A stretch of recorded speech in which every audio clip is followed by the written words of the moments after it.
It's time now for a check of the top business news stories. I'm joined by our business editor, Kate Moody. Hi there, Kate. Hi, Tom. Now, the president-elect in the United States, Joe Biden, planning to issue quite a number of executive orders right from the get-go.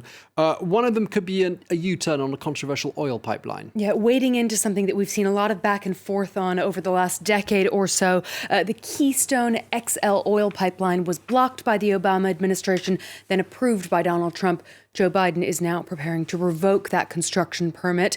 The $8 billion project aims to streamline the delivery of 500,000 barrels of crude oil per day from Alberta, Canada, to refineries in Texas. That dotted blue line on our map there shows the 2,000-kilometer portion, which remains unbuilt. Now, Barack Obama blocked the project in 2015, arguing that it would add to carbon emissions and benefit Canada's economy more than the U.S. Trump overturned that decision 2 years later, but a number of environmental groups have filed so far unsuccessful lawsuits to halt progress. Canadian officials have said the expected move by Biden could cost thousands of jobs, while the company in charge of the extension, TC Energy, has said it will only use renewable energy to power that pipeline if it's allowed to go ahead.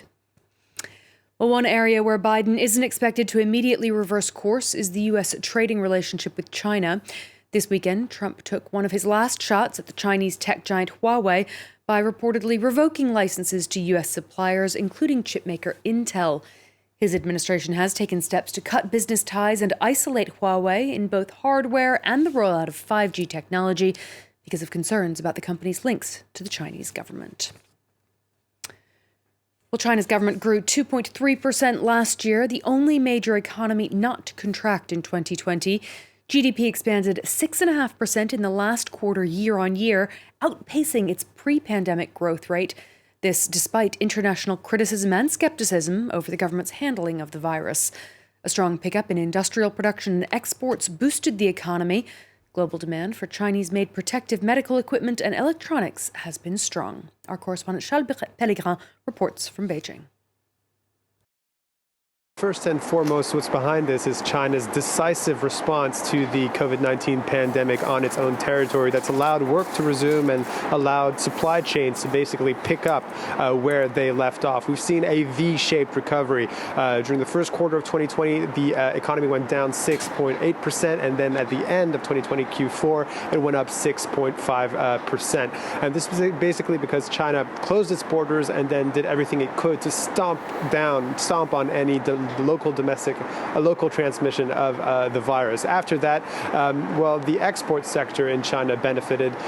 China is a huge producer of medical equipment and medical goods, so we've seen Chinese-made masks being exported around the world as well as other equipment. And in general, Chinese exporters have managed to gain market share on their foreign competitors, who often are still dealing with virus restrictions around the world. So really, China looking like it's coming out of this pandemic strengthened China's economy as opposed to the rest of the world's economy that still appears to be quite weakened. Let's check in on the day's trading action. Now, Wall Street is closed for the Martin Luther King holiday.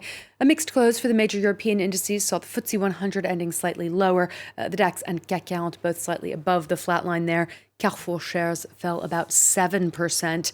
Monday also saw the market debut of Stellantis. That's the new name of the car company combining PSA Peugeot and Fiat Chrysler. The $52 billion merger was finalized over the weekend, creating the world's fourth largest car manufacturer by volume. Shares rose over 7% in both Paris and Milan. Stellantis will also launch on the New York Stock Exchange on Tuesday.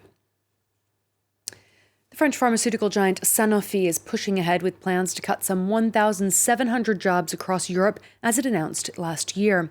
But unions said on Monday they'd been told that would include 400 employees in its research and development division here in France. The drug maker is partnering with GlaxoSmithKline to develop a COVID-19 vaccine, but they've fallen behind the likes of Pfizer and Moderna. Sanofi's management told AFP that the restructuring wouldn't affect the company's output, and the French finance minister says the government will oppose any layoffs. But employees say they're still worried about the broader implications. Pour moi, ce n'est pas admissible parce qu'en fait, on fait énormément de bénéfices, on a beaucoup d'argent dans l'entreprise, donc on a les moyens d'embaucher, on a les moyens de remplacer les gens qui partent. On a l'impression qu'on est là maintenant pour produire des choses qu'on sait faire, mais qu'on est incapable d'innover. Donc voilà, moi pour l'innovation, ça me fait peur. Well, the pandemic has wreaked havoc on the business world, but there's a silver lining for some here in France. Nearly 850,000 new companies were created last year, a record for French entrepreneurs. Julia Kim has more. Every week, this young fashion designer delivers her wares to this boutique in Lille. Soaps, vegetal sponges and cloth tissues, all 100% French and created to limit waste. Last year, Sophie Tulpin left her job to launch her own business. On ne retrouvait pas vraiment dans les valeurs qui étaient véhiculées par la société, puisque les chaussures étaient fabriquées à des milliers de kilomètres de chez nous. Et donc, pour le coup, j'avais vraiment la volonté de faire quelque chose qui ait du sens et qui soit plus local surtout. But so far, her business has yet to turn a profit. L'objectif, effectivement, c'est d'arriver à en vivre d'ici 2021. Mais c'est assez prometteur puisque sur l'année 2020, donc je me suis lancée en mars, j'ai réalisé près de 25 000 € de chiffre d'affaires. But for the moment, she depends on unemployment benefits. Sophie is one of 848,160 people in France that launched their own business in 2020, an increase of 4% compared to 2019.